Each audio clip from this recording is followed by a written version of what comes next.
We got JJ Green on the line from WTOP. Hey, Sean, thank you for doing this. A question about Ukraine.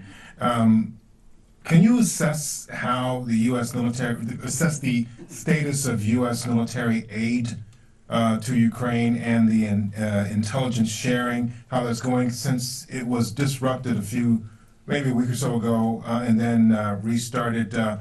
What's being shared? What's being given? What's happening with that?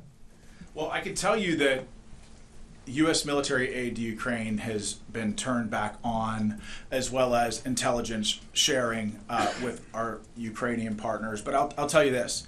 The president has been very clear since his time on the campaign trail that his focus with the war in Ukraine is bringing about peace and putting a distinct focus on peace and really to stop the dying. And so President Trump, along with his national security team, have been heavily involved in, along with Secretary Hegseth as well, heavily involved with Ukraine and Russia to try to broker that peace, understanding that there will likely be difficult conversations to be had on both sides when you're talking about, the release of hostages, when you're talking about potential ceasefire agreements, when you're talking about territory.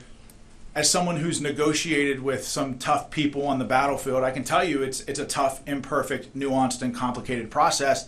And President Trump and Secretary Hegseth certainly understand that, with on the forefront of their mind peace as their first and foremost priority. General, do you have anything to add? No, I would just echo what you said, sir, which is, the status of U.S. military aid, it has been turned back on. We've got confirmed reports that it is continuing or is flowing back into Ukraine. And of course, daily reports on the outcome of the intelligence sharing and those efforts. So all of that is as it was previously.